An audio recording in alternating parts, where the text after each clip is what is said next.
Друзья, ну что, сейчас у нас очередной день. Сегодня у нас план такой: выйти на наледь. Поедем мы на одной лодке, 4 человека, 3 собаки. И будем пытаться найти зверя. В общем, посмотрим. Ну и, конечно, сегодня погода отличная. Также жарко, но еще есть такой немного освежающий ветер. Но на наледи мы планируем пробыть до позднего вечера. Соответственно, там будет достаточно холодно. Поэтому каждый взял еще по второму комплекту теплой одежды.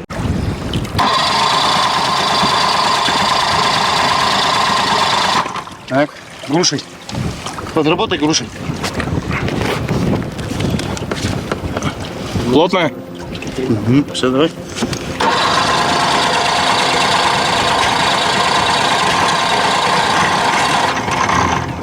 Чуть-чуть газку дай. О, да. Чуть-чуть еще больше. Он хочет завестись. Светило солнце, был достаточно жаркий день, и как-то не верилось, что буквально через пару часов мы будем находиться в ледяном царстве.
Мы прибыли на наледь, огромная долина, здесь идет ущелье, очень сильный ветер такой, и скорее всего тут еще долго будет таять эта наледь в течение лета.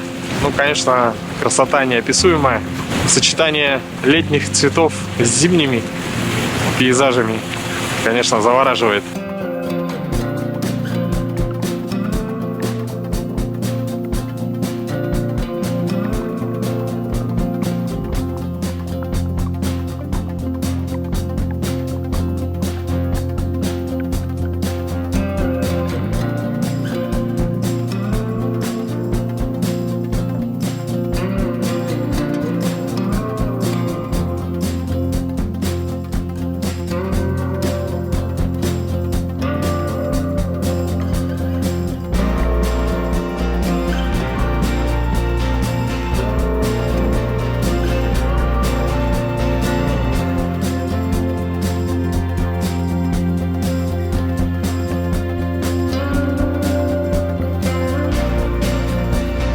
знаю, батарейка.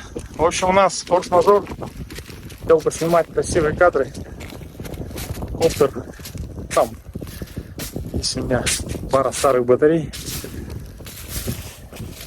В общем, критическая посадка произошла в полкилометра. Сейчас идем искать. Тут оттайка такая сильная. Вот я в этих ботинках, но заодно протестим водонепроницаемые носки. Пока вода вроде не попадает. Так, ну мы где-то 100 прошли уже, да? Еще немного. Где-то в траве он находится. Вот сигнал. Синяя точка — это мы. Вот. А, соответственно, красный — это коптер. Впереди марь. Здесь она глубокая. Давай я за тобой буду идти в сапогах.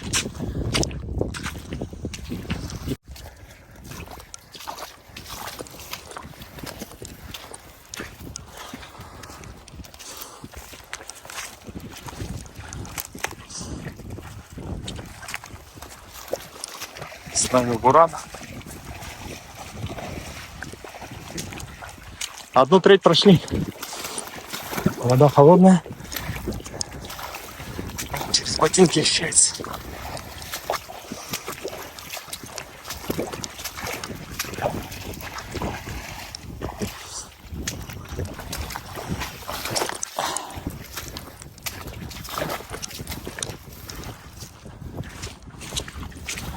Так, нам надо чуть правее идти. Вон в тот лесок. Примерно. Движение нашего. Да, работает еще, ага. Вон там в густой траве, я не хотел, чтобы в воду попал. Да, вот здесь есть переход. Короче, там собаки спокойны, и я спокойный. Сейчас каждая минута на счету. Тут даже, может быть, жалко, ну коптер, конечно, жалко. Больше всего жалко тот материал, который на него снят.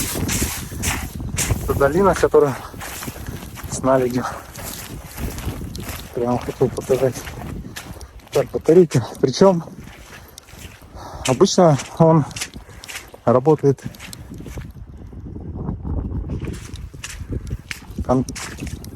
это лед падает. Обычно он работает конкретно, то есть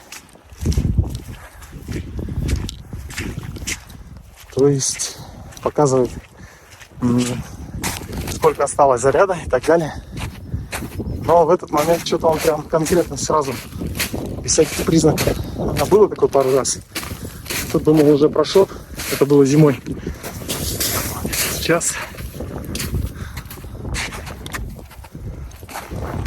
Сейчас лето. Ну, хотя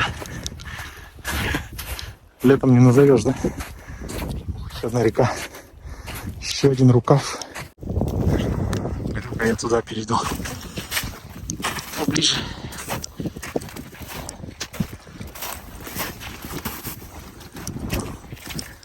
Планировал показать вам ходовую охоту. В итоге охотимся не на наземных, а на летающих животных, потому что такого этот квадрокоптер по-другому назвать никак нельзя. Так, теперь получается я обогнал Егорыча. Туда не особо охота идти. О, смотрите, вот так вот лед может порезать руки. Царапинка. Так, судя по масштабу, осталось немножко.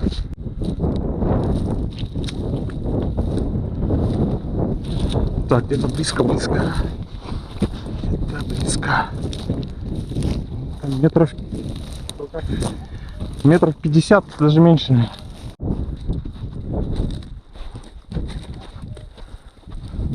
Определенно здесь.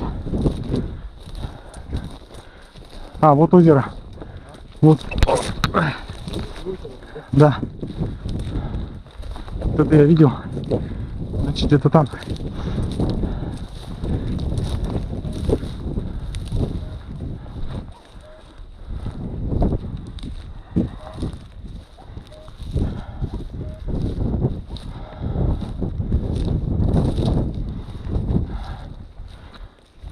Так. Типа где-то здесь. А? А? Красавчик. Я смотрю, камера двигается. А, Егорыч. Вот что значит профи. Так, смотрим на повреждения. Ой, вообще ни одного повреждения. Он аккуратненько лезет Да. на хвои вот. Отлично. Ну, мой план был такой. Я увидел уже эту кустарник и выключил винты. Ну все. Фу. В общем, летает только вверх и вниз теперь. Скрывает корешки, жучки, червячки. А, ищем чем пропитаться, да? Вот здесь у нас следы медведя. Вот здесь нашли коптер. Ну, видимо, хотели еще туда попить. В общем, искал пропитание.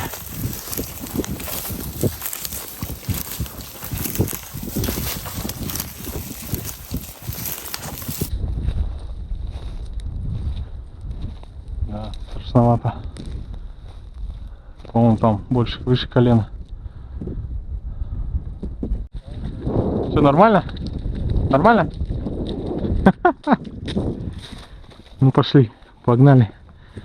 Еще сильнее не промокну. Пока вроде нормально. Главное быстрее это делать.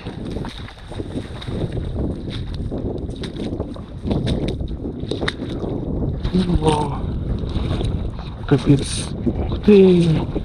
Вот это номер!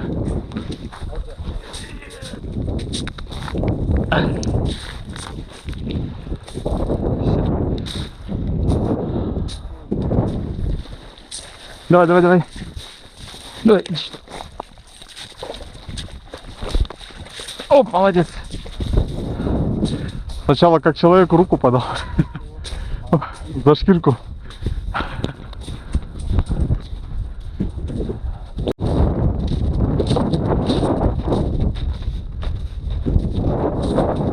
А чего-чего, а запасных вещей у меня много, так что не переживайте.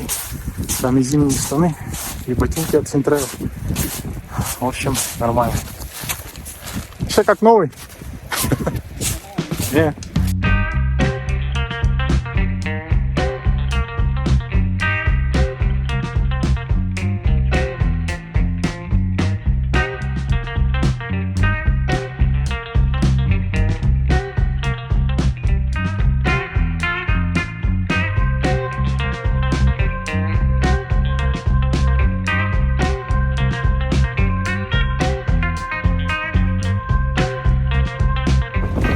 Попили чай горячий и смотрю, обратите внимание на Айзу.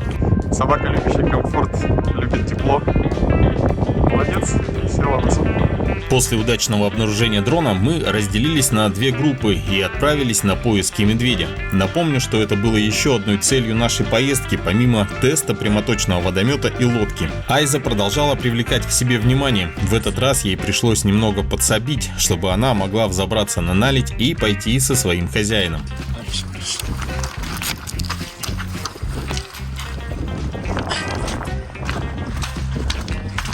Иди сюда. Ой, веди быстрее. Второй раз я помог. Сегодня. Мы же, в свою очередь, пройдя пару сотен метров вдалеке, заметили хозяина тайги. Где он, где он? Так. Увидел? В траве. Нашел? Да-да-да. Вон, он, видишь? Да, вижу. Чёртова ручка. Какое расстояние? Ух ты, что это расстояние вообще огромное. Надо подходить. Вот там все ручей же. Вы же там ходили, да? Да, мы сегодня с тобой там ходили. Вот это поворот. Видел спину его? Да, видел, он прям, я его заснял. Че, подходим тихонько? Вася в трещину. Внизу по трещине, по речке. Пройти. Появился, видишь? Видишь? Да, вот он. Вышел. Зумом возьму. Ага, ходит. Так. Там же стоит. Он уже учуял, ветер от нас идет.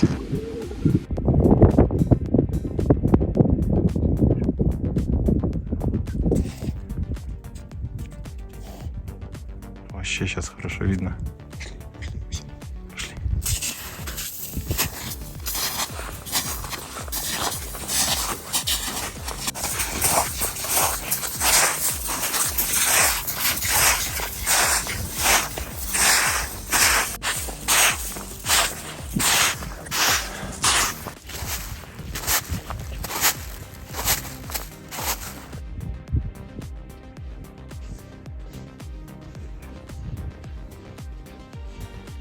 Ветер в спину, но у нас еще не чует.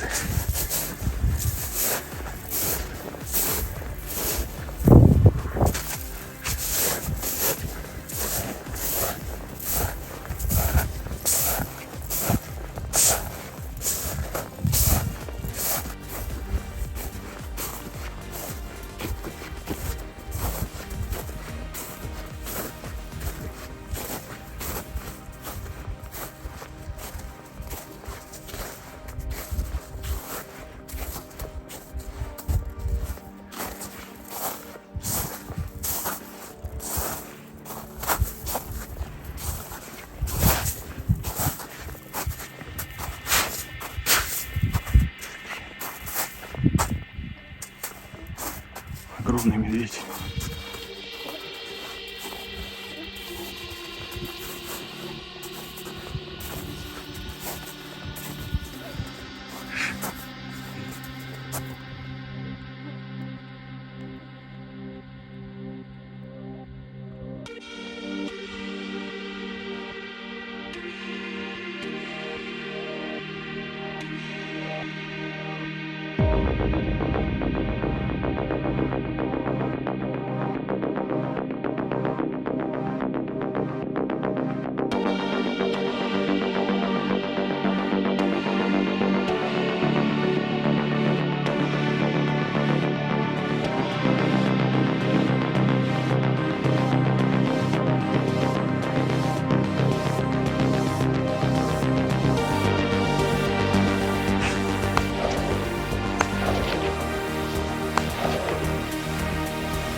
И еще побежал.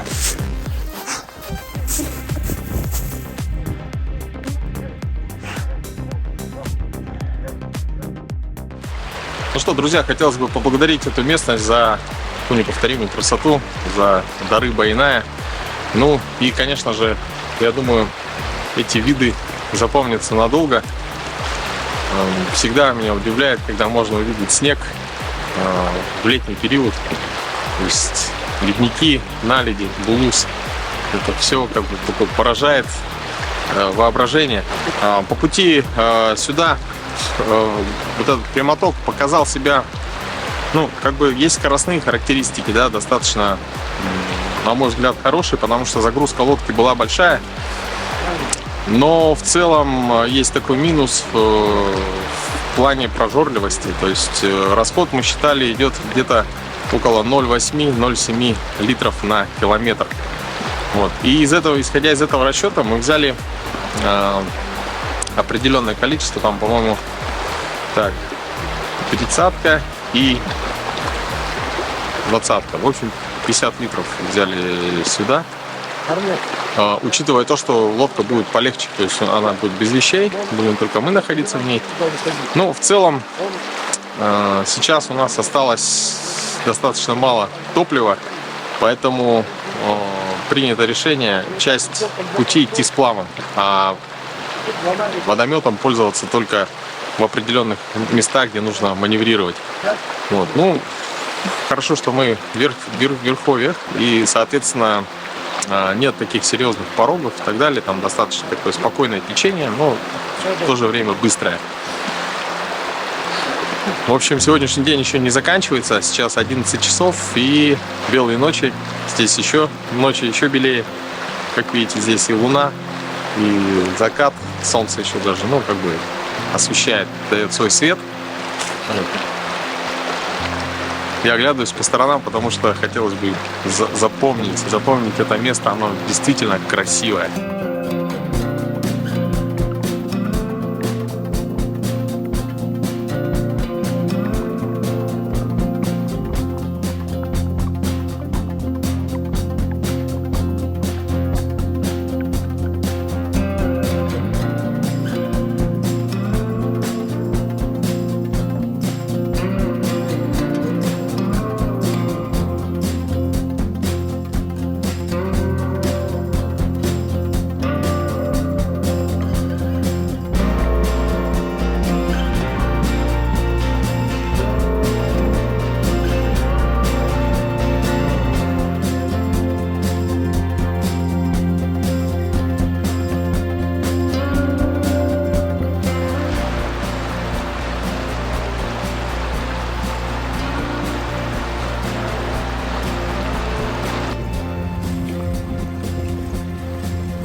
Вот такие льдины отрываются с таким громким звуком.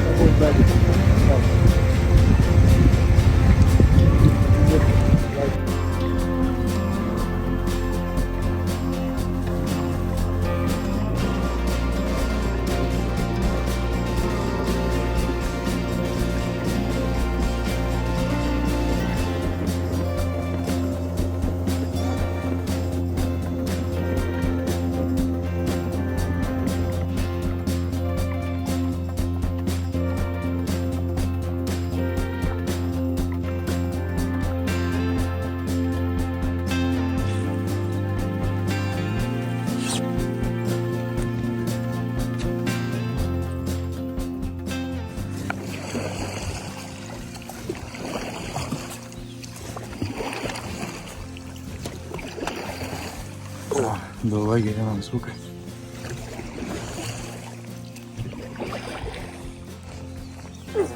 Так. 50. Так, там походили 50. Так, где-то километра 2, 3. 3. Ну, 2. 30 км. 30 км? Для бензина? Да. Ух ты. Условно, сколько я гребу? 7 километров в час? Если интенсивно. 7, да? Это сколько мне часов представили? Так. Так. Женя против прямотока. 6,7. 7,2. 7,3. Да? 7,6. 7,8. О! Рекордная скорость. Да-да-да. 7,1. 7,5. Слушай, мне вот на полдня не хватит.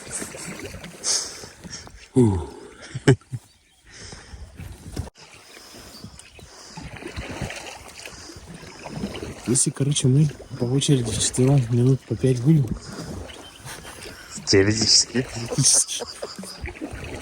Чуть быстрее приедем. Похудевшие. Айза, мы поняли, что ты не любишь мерзнуть.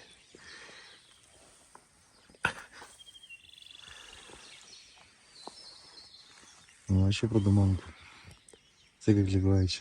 Ну? Вон твои друзья там на полу сидят.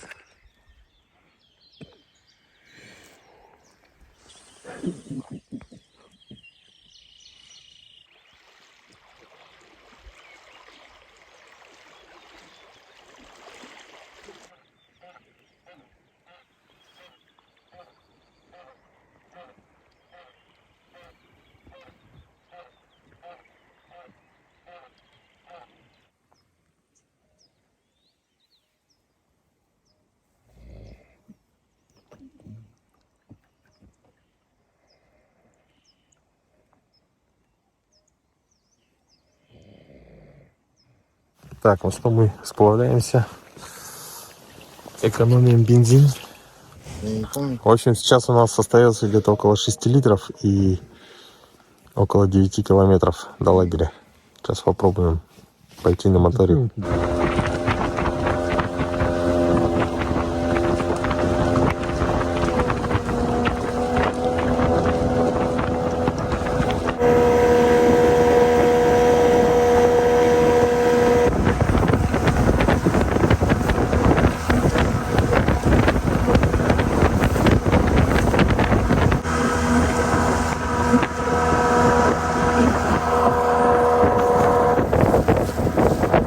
Вернувшись под утро в лагерь, мы сразу легли спать, ведь позади был довольно продуктивный и насыщенный день. Но это было еще не все. Под вечер прямо к нашему лагерю вышел красавец-лось.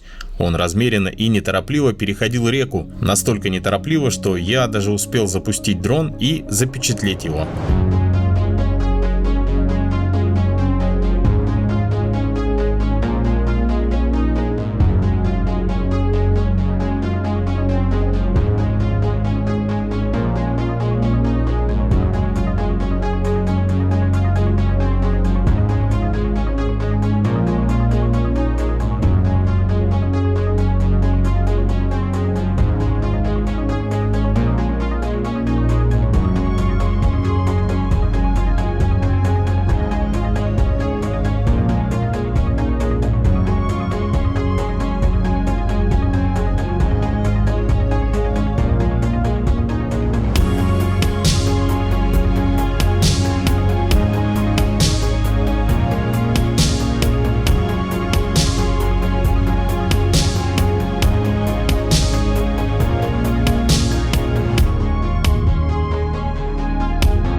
Друзья, ну что, можно сказать, что план нашей поездки выполнен практически на 100%. Но осталось еще одно. Мы не тестили лодку на мелководье.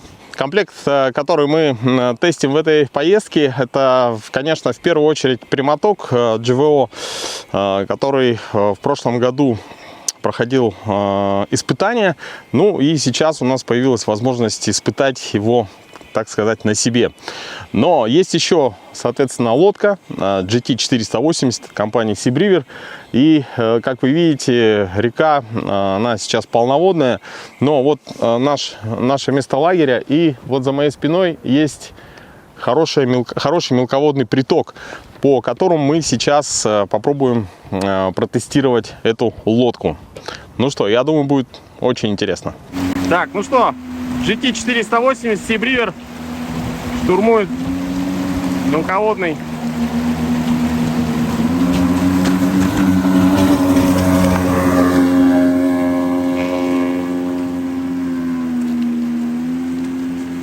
Мелководный приток вверх.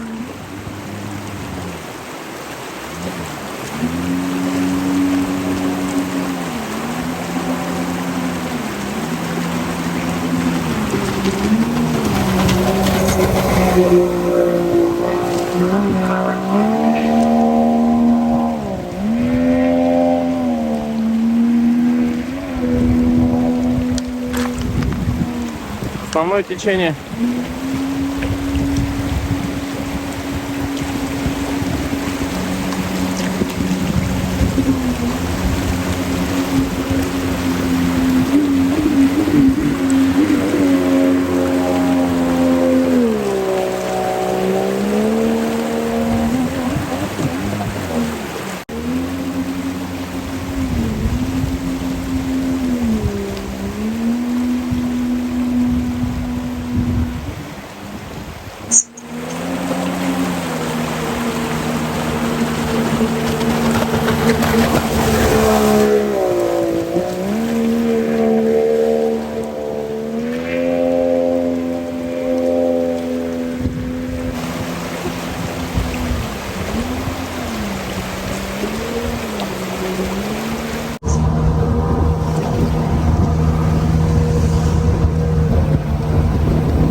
поднялись чуть вверх, потом спросим мнение у Евгения, как у опытного водометчика. Ну а сейчас спуск.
Так, Евгений, ну как вам лодка? Сейчас, подождите, отдышусь маленько. А то после этих порогов. Там не порожки, там так, мелководье. Вот, камни большие, крупные. Вот, ну первое ощущение кого? Ну, первое у нас же тема обсуждения это прямоток, да? В целом, прямоток, да, он тянет хорошо, нету вот этих прохватов, вот этих паразитов, когда мы едем. Вот. Даже и сейчас как бы. Но это были прохваты именно от ударов. А так он быстро восстанавливается и также скорость набирает, что вверх, что вниз. Вот. Но его единственный минус это очень много жрет топлива. Вот. Съедает топливо, потом забивает вот фильтр, все время его приходится чистить, да? Ну, это, наверное, как и все водометы, или чем-то забивает его, или что-то. Сразу теряется скорость, не тянет, медленнее начинает ехать. Вот. Это чувствуется по скорости. В целом, когда мы вверх шли, мы потратили сюда топлива где-то в районе 80 литров, да, вверх, когда мы шли. Но это у нас какой километр? Сколько мы считали по GPS, не помнишь? 100, по-моему. Чуть меньше 100. Чуть меньше 100, да. Вот. Это на 100 километров нам 80 литров хватило. То есть это с расходом 0,8. То есть вот представляете, да, вот если водометчик после 0,6, допустим, как принято, да, по паспорту там. Вот. Здесь, видать, больше оборотов, но я тахометр не ставил, я просто хотел, мне было интересно, на каких оборотах мы ходим. То есть мы же не замеряли на водомете, там он сколько улитка раскручивает, а здесь сколько он раскручивает. Ну и, соответственно, и здесь, наверное, из-за этого оборотов больше, то что прямо вылетает, ну, около 6000, наверное. Вот, и поэтому расход, соответственно, привыкли мы считать, когда у нас расход, допустим, там 5-5200, да, вот, а тут расход 5800, наверное, до 6000, наверное, раскручивает, я так думаю, 5700, может быть. И от этого, наверное, растет цифра расхода. Вот. Ну, наверное, по паспорту это так и есть. В целом надо понять, что прямоток, он требует очень много топлива. Вот мы вчера поднимались выше здесь, и когда мы вроде рассчитали, но так получилось, что не рассчитали, оказывается, да. И нам вчера пришлось сплавляться на веслах. Очень много на веслах сплавлялись, потому что у нас осталось на обратный путь 15 литров, это на 50 километров. И в целом, блин, конечно, веслами, когда гребешь, вот. Ну, наверное, так я скажу, если ты водометчик и ты не ездил на веслах, наверное, ты не водометчик, поэтому каждый водометчик, он не может полностью все рассчитать, так невозможно. То есть сегодня так у тебя, завтра так течка, сегодня течение такое, завтра течение такое, поэтому надо все рассчитывать. Но запасом всегда не предугадаешь, поэтому надо делать так, чтобы, ну, готовьтесь к тому, что он хавает больше, чем улитка. Это 100%. Вот. В целом, тяга, по тяге он очень хорошо, что груженный, что с мели, старты у него вообще замечательно. Даже мы груженными раз, и на большой течке мы раз, и он выходит. Улитка так не выходит. Если, допустим, соседняя лодка вот 40, тоже Yamaha 40, вот, покажи, вот Yamaha 40, трехцилиндровая, да, вот, у нее скорость была против течения, когда мы сюда поднимались, они замеряли, у них была скорость 16, но это концепция лодки такой, а у нас короче, вот, кстати, по лодке, лодка, ну, как бы я еще ее не изучил целиком, как бы понять еще не мог, но то, что она грузоподъемная, это 100%. То есть она грузом мы сюда грузили, она поднимает груз, ее не ломает, как матрас. Матрас переламывает там. Вот, а мы вчера даже ехали, у нас сидели люди и дно смотрели, как я спрашивал, как дно ломает, не ломает. Нет, дно не ломает. Лодка мне в принципе нравится, хорошая лодка. Ну, доработать надо, конечно, доработки надо. Здесь у нее, чтобы старт с мели был лучше, надо на баллоны наклеить такие профиля, чтобы старт с мели. Они на маленьких баллонах есть, а этих нет. Потом надо, конечно, водомет, ну, то есть прямоток сам надо репетировать еще или поднимать. Но это надо все, когда уже все сделается. Ну и здесь брызги вылетают, ходят, то есть из туннеля. Надо наклеивать такие большие передатчики, чтобы все загоняло в тоннель. Тогда, может быть, соответственно, и может увеличиться и скорость, когда и прохватов меньше будет. То есть прохватов от чего? Как что старт раз и пошел. А так в целом вот замечательно. Хотелось бы немного добавить, чтобы наш обзор был максимально объективным, водомет для подвесных моторов прямоточного типа имеет свой определенный конструктив. Он состоит из корпуса и внутренних частей, которые можно изменять. Так, например, в нашем случае есть вероятность того, что, изменив диаметр сопла водомета, можно достичь нужного соотношения мощности и расхода топлива. Но это требует дальнейших настроек и тестов. Подводя итоги этого выезда, надо отметить надежность конструкции, ведь свою задачу прямоток выполнил на все 100. Он доставил нас в точку назначения, и благодаря ему у нас в памяти останутся эти прекрасные виды природы, красивые закаты, шум горной реки и кристально чистый свежий воздух. Это был проект «Испытано на себе». До новых встреч в эфире.